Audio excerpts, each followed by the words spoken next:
I want you to stop for a moment and just be here right now.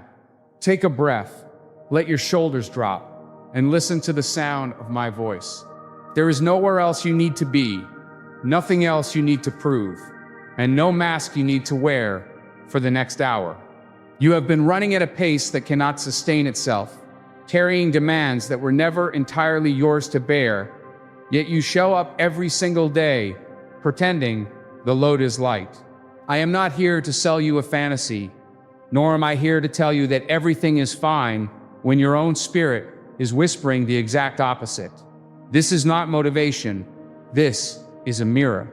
We are going to look into it together, without flinching, without making excuses, and without looking away from the quiet truth you have been keeping to yourself for far too long. You know that specific kind of exhaustion that has nothing to do with how many hours of sleep you got last night. It is the tiredness that settles into your chest when you realize there is a massive canyon between the life you are currently living and the one you know you were built to create. You feel it in the car when the engine cuts off and you sit in the driveway for 5 minutes before walking inside, staring at the steering wheel because you need just a few seconds of silence before you perform for the world again. You feel it when everyone else in the house is finally asleep, the lights are turned down, and the quiet room asks you what you actually did today that mattered to your soul. You smile at work, you nod at family dinners, you tell your friends that everything is moving along fine, but beneath that calm surface, something vital has gone quiet. Let us sit with that weight for a moment, because nobody else in your life has taken the time to honor how heavy it truly is. You have carried this quiet compromise for months, perhaps even for years, absorbing the disappointment, swallowing your ambitions to keep the peace, and paying a private tax on your potential every single morning you wake up. That is not weakness, not me. Carrying that kind of hidden tension while continuing to fulfill your duties requires an immense amount of strength. But you must ask yourself what that strength is currently buying you. It is costing you your self-respect, it is draining your vitality, and it is slowly convincing you that settling for a muted version of your destiny is simply what grown adults are supposed to do. You already know what I am about to say, but knowing the cost does not make paying it any easier. And yet, what if the massive overhaul you keep putting off is not actually what is required to change your direction? What if the life you are secretly mourning is not buried beneath a decade of impossible labor, but is waiting on the other side of a single protected hour that you reclaim for yourself each day? You do not need to burn down your life, abandon your family, or walk away from your responsibilities to become the person you were meant to be. You simply have to ask yourself one honest question. When was the last time you gave your absolute best energy to your own future, rather than handing the prime hours of your mind to everyone else and offering your dreams only the exhausted scraps left over at midnight? Over the next hour, we are going to lay out a blueprint that will demand your absolute honesty, dismantle your rationalizations, and show you precisely how 60 deliberate minutes can rebuild your character from the bedrock up. This is an earned path, stripped of empty hype, built on timeless principles that do not bend for your convenience or your feelings.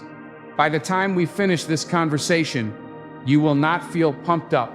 You will feel clear, grounded, and unshakable in your resolve.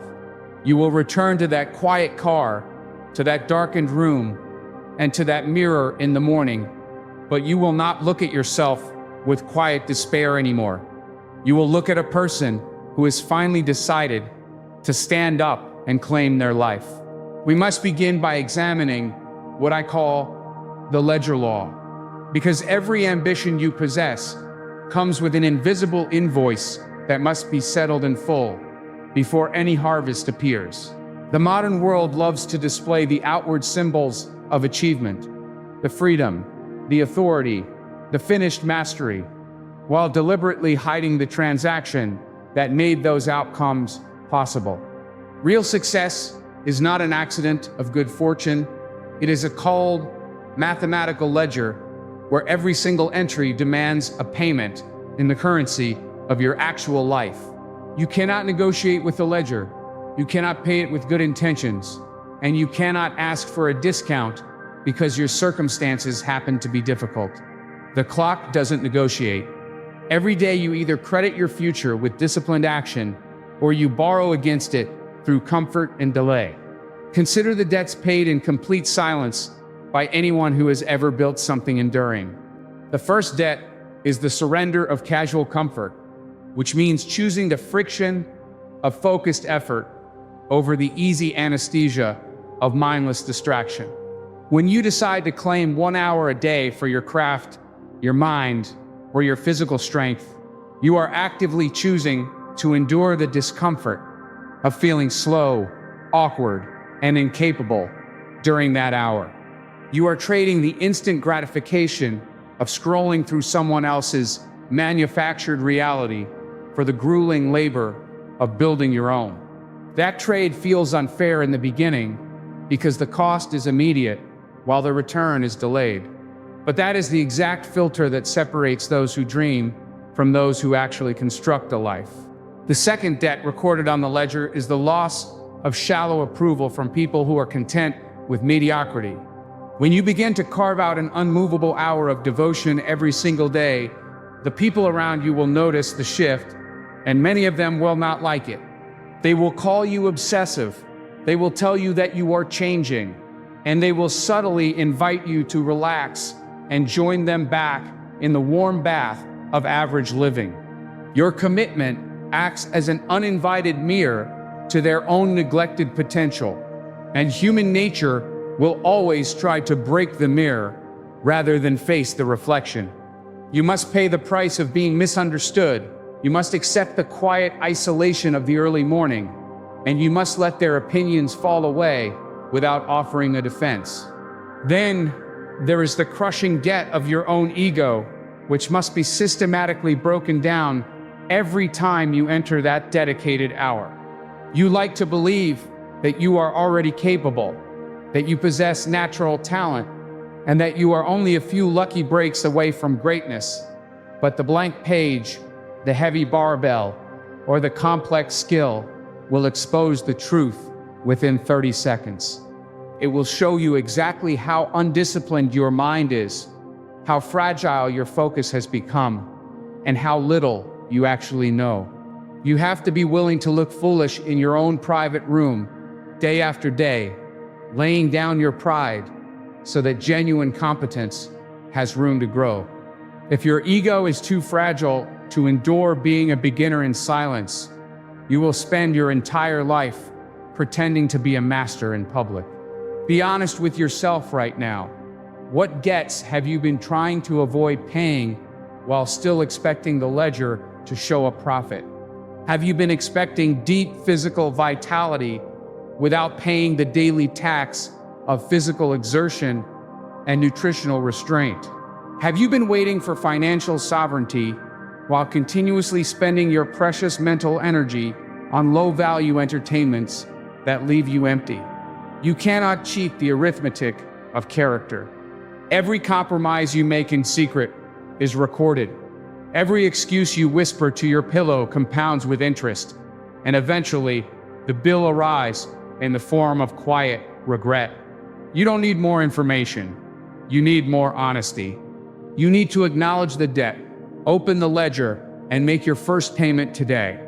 This brings us directly to the readiness doctrine, a foundational truth that completely destroys the comforting myth of good luck. Most people live in a state of passive waiting, convincing themselves that when the great opportunity finally presents itself, they will suddenly rise to the occasion and perform with brilliance. They treat life like an audition they can prepare for after they have already been cast in the role. But life does not work that way. Opportunity is not an invitation to get ready. It is an unforgiving spotlight that instantly reveals whether you have already paid your dues in the dark. If you have not built the engine, the fuel of opportunity will simply burn your house down. Genuine readiness is not an intellectual concept. It is an invisible muscle forged through hundreds of hours of unglamorous, unrecorded repetition. When you dedicate 60 focused minutes every day to mastering your domain, you are not merely acquiring technical data, you are fundamentally altering your nervous system. You are training your attention to hold its ground against fatigue. You are teaching your mind to remain steady under pressure. And you are building a quiet reserve of competence that radiates from your presence without you ever having to announce it. When the door finally opens, and that door always opens for the prepared, you do not have to panic, scramble, or put on an act. You simply walk through it because you have already inhabited that level of excellence in private for years. Look closely at the people who seem to catch what the world calls lucky breaks. Watch how they move when a crisis erupts or when a sudden opening appears in their field. They do not hesitate. They do not look around for permission, and they do not collapse under the sudden weight of responsibility. Why? Because they have already solved that problem 10,000 times during their daily hour of unseen labor. They have already failed in private, corrected their posture in private, and refined their execution when no one was keeping score. Legacy is built in silence when no one is watching. The public victory is merely the final, effortless exhale of a discipline that was inhaled through months of quiet, deliberate preparation. Consider the tragic alternative that plays out across millions of lives every single day. A life-altering opportunity knocks on the door, a leadership role, an investment chance, a creative opening, a chance to mentor or be mentored by greatness, and the person is caught completely flat-footed. Their skills are rusty, their mind is fragmented by digital noise, their stamina is non-existent, and their confidence is paper thin because they know they have spent the last 3 years cutting corners. They try to cram a decade of discipline into 48 hours of panic, but the human spirit cannot be cheated like a college exam. The moment passes, the door slams shut, and they retreat into the bitter comfort of telling everyone that the timing was simply not right. Timing was not the problem. Readiness was the problem. The readiness threshold demands that your daily standard of preparation must always exceed the requirements of your current position. If you are sweeping the floor, your mind and discipline should already be operating at the level of the person who owns the building. If you are writing one paragraph, you must bring the same reverence to that paragraph as you would to a finished masterpiece. When you take 1 hour every day to sharpen your edge, you elevate your internal standard above your external circumstances. You stop reacting to your environment and you begin imposing your preparation upon it, transforming your entire life from a desperate scramble into a calculated deployment of earned power. To understand this truth on a human level, let us examine 2 distinct lives under the exact same furnace of pressure, observing what happens when preparation meets the unexpected. Think of the first individual. Let us call him the rebuilder. This is a man who had everything stripped away. His enterprise collapsed, his finances were drained, and the social standing he had spent 15 years constructing vanished almost overnight. For several months, he sat in the wreckage of his own bad decisions, staring at the ceiling, feeling the crushing weight of public humiliation and private terror. He had every valid reason to surrender, to declare himself a victim of unfair economic shifts, and to spend the rest of his days living in the safe, gray twilight of perpetual excuse.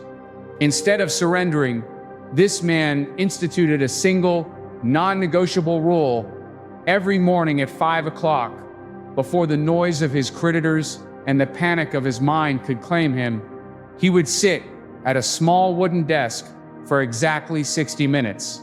In that hour, there was no telephone, no internet, no self-pity, and no indulging in nostalgic memories of what used to be.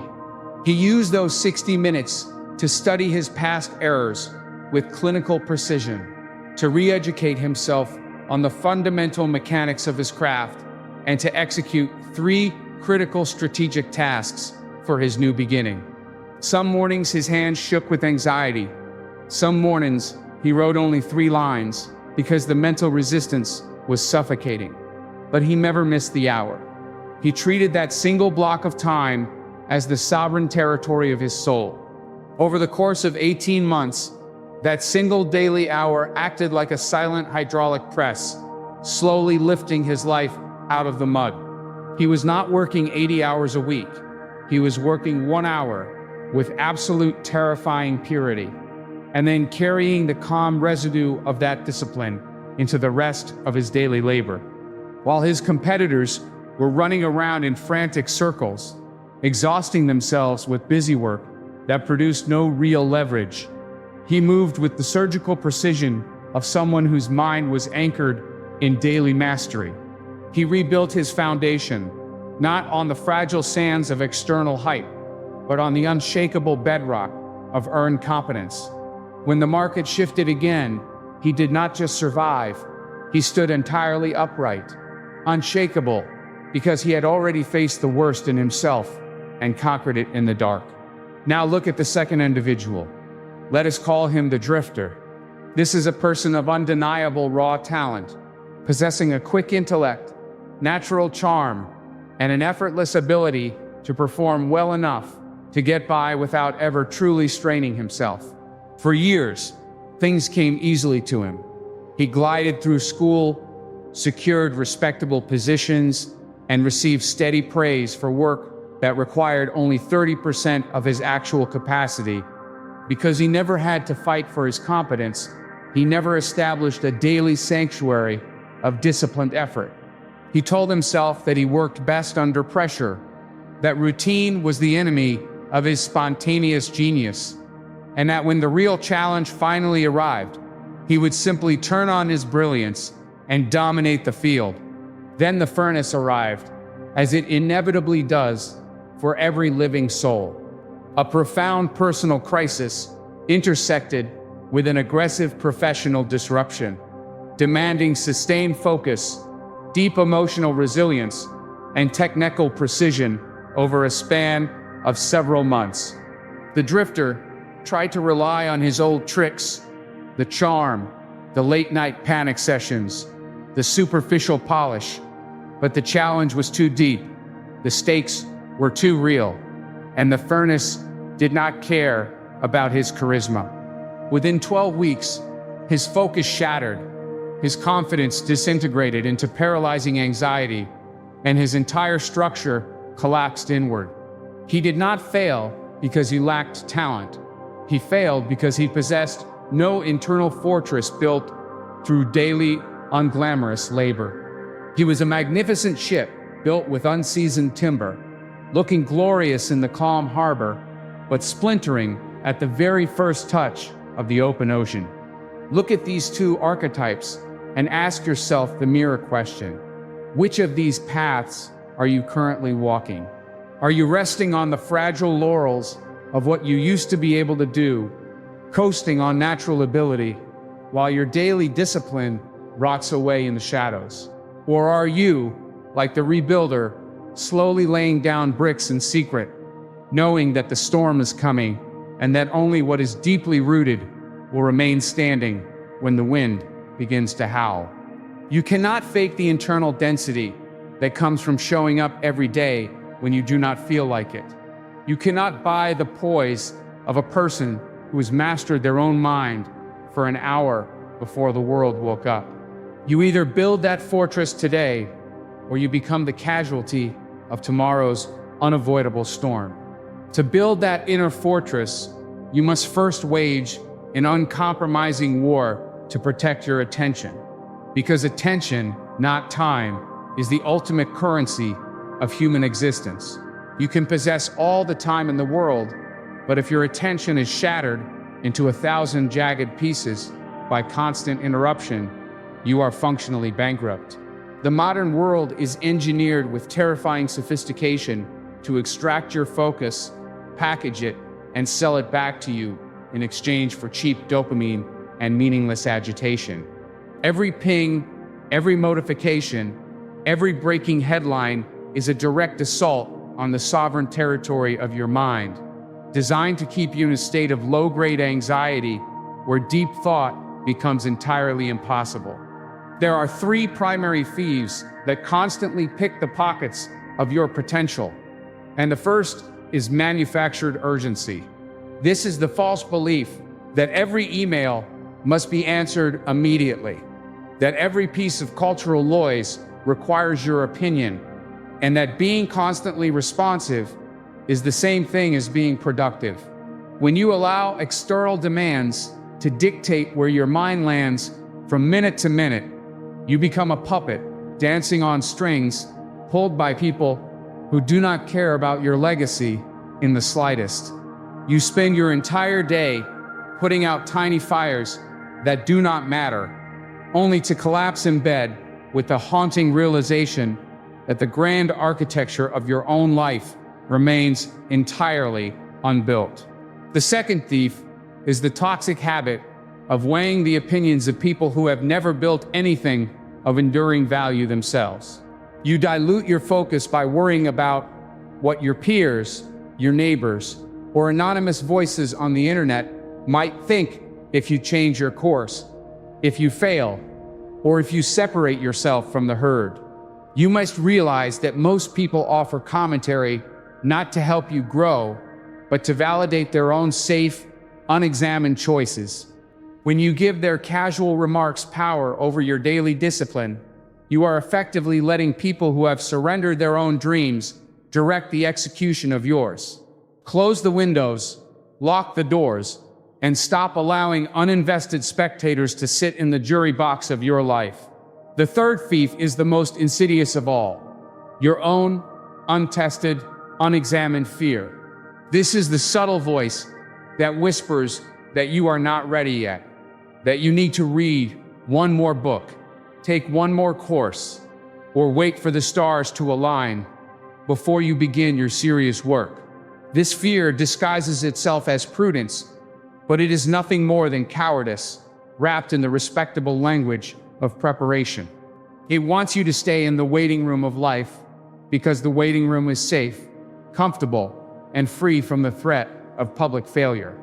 But staying in that waiting room is the slowest, most agonizing death a human spirit can endure, trading the sharp, temporary pain of growth for the dull, permanent ache of used capacity.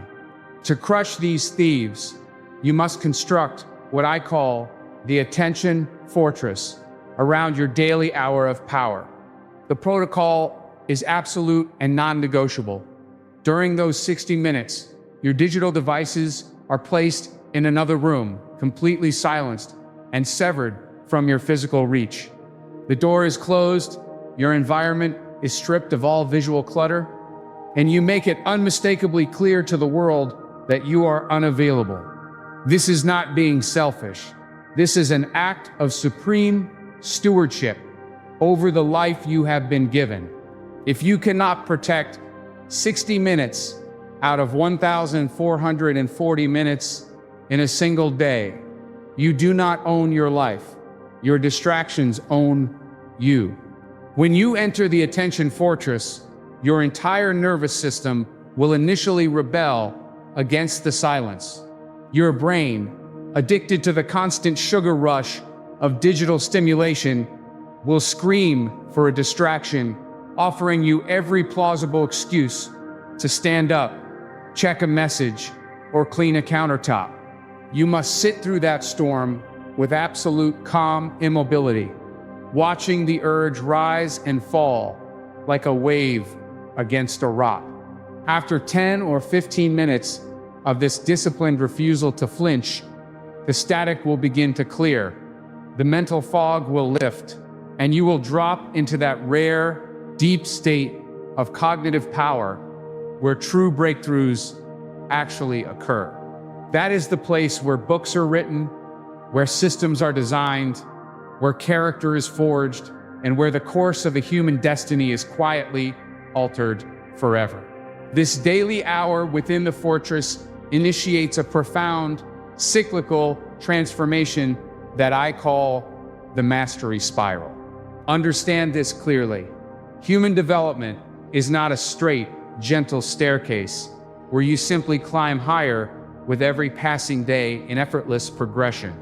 It is a recurring spiral that demands you pass through the exact same challenging territory over and over again, but each time at a higher altitude, with greater weight, and with deeper wisdom. If you expect your journey to be a smooth, upward trajectory, you will quit the very first time you hit a wall, interpreting normal resistance as a sign of personal inadequacy. Mastery is not the absence of struggle. It is the willingness to struggle at higher and higher levels of execution. The first stage of the spiral is absorb, where you enter your daily hour as a humble, reverent student of your chosen craft or discipline.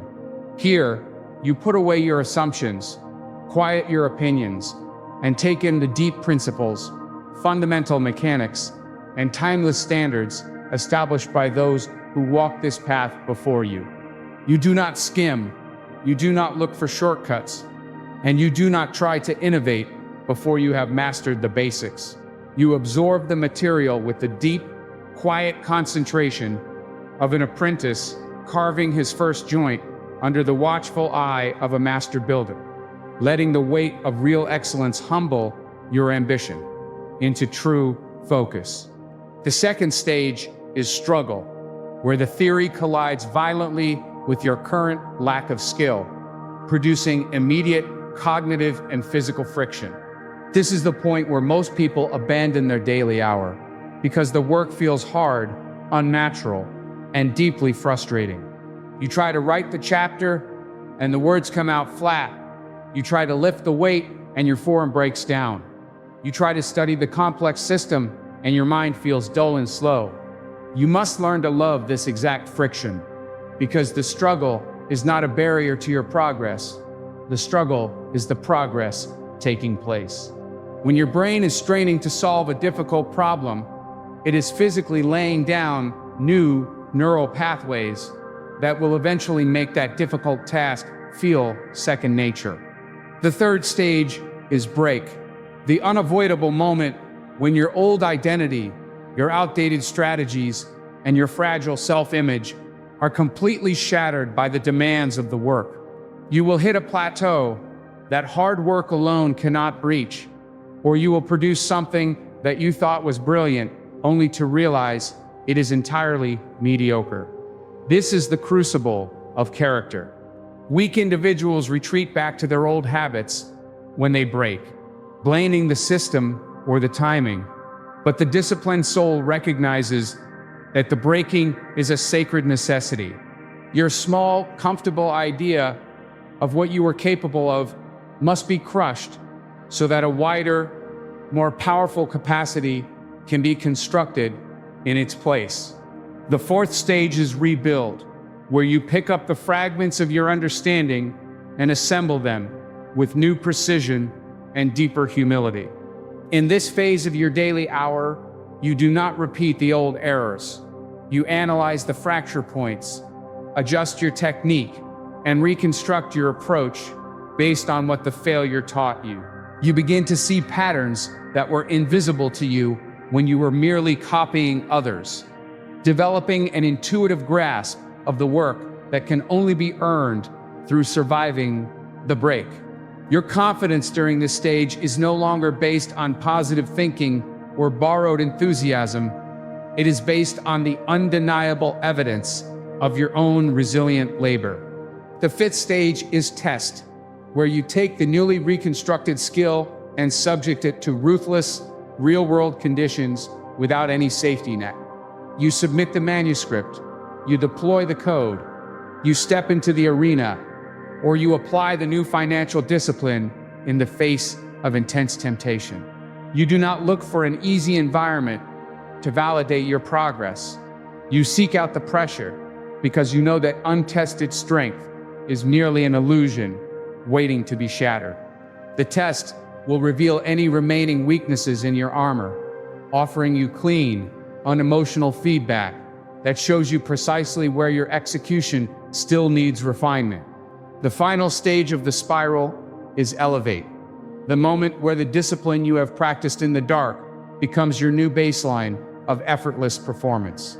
What used to require all of your willpower now happens with smooth, commanding grace, allowing you to operate at a standard that leaves ordinary observers entirely baffled. But here is the secret of the true master. You do not set up camp on the mountain peak to admire the view. You use the elevation merely as a vantage point to see the next higher turn of the spiral, immediately returning to stage one with a deeper reverence, ready to absorb, struggle, break, and rebuild all over again. To sustain this spiral year after year, you must understand that character over routine is the supreme law that governs all lasting transformation. The internet is filled with superficial advice detailing the elaborate morning routines of wealthy individuals, convincing you that if you just drink the right tea, take the right cold shower, and journal in the right notebook, greatness will automatically follow. That is a dangerous lie that focuses on the costume while ignoring the actor. Systems, routines, and habits are completely useless unless they serve as the direct, uncompromising expression of your underlying identity and core values. If your routine is merely a performance you put on to feel productive, it will collapse the moment life introduces real stress. Identity-based discipline does not ask, "What checklist do I need to complete today?" It asks, "Who am I choosing to become through the actions I take in this hour?" When you decide that you are an unshakable, deeply disciplined individual who honors their word to themselves, your daily hour stops being a chore on a to-do list and becomes a fundamental requirement of your self-respect. You do not sit down to work because you feel motivated. You sit down because skipping the work would be a direct betrayal of the person you have committed to be. You do not negotiate with your alarm clock for the exact same reason you do not negotiate with a thief, because you refuse to let weakness steal what belongs to your destiny. To anchor this identity in your daily existence, you need only three simple, powerful frameworks that cut through the noise of modern life. The first is a morning framework, built around quiet grounding and immediate execution. The first 60 minutes of your day belong entirely to creation, not consumption. Before you let the world pour its noise, its problems, and its agendas into your mind through your phone, you spend your dedicated hour working on your primary mission. By winning the very first hour of the day, you establish psychological dominance over the remaining 23 hours, moving through your obligations with the calm posture of someone who has already secured their most vital victory. The second framework is the evening review, a 5-minute audit conducted in absolute silence before you close your eyes at night. You sit with an open notebook and ask yourself 3 unyielding questions. Where did I allow my attention to be compromised today? Where did I honor my identity under pressure? What is the single most important task that demands my absolute focus during tomorrow's fortress hour? This is not an exercise in self-condemnation.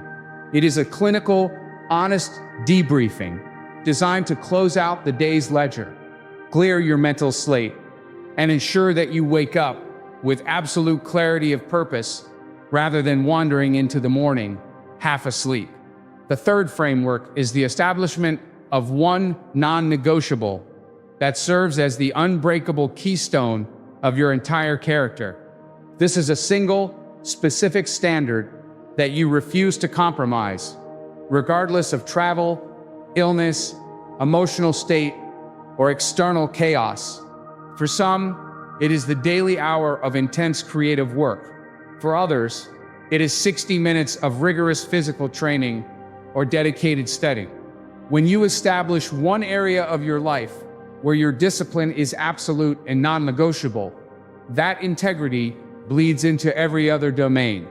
It becomes the psychological anchor that prevents your standards from drifting when the world attempts to pull you back into mediocrity. This brings us directly to the honest mirror, a weekly reckoning where you strip away all rationalizations and look directly at the raw results of your life. Most people go through decades without ever having a genuinely honest conversation with themselves, using busy work, superficial metrics,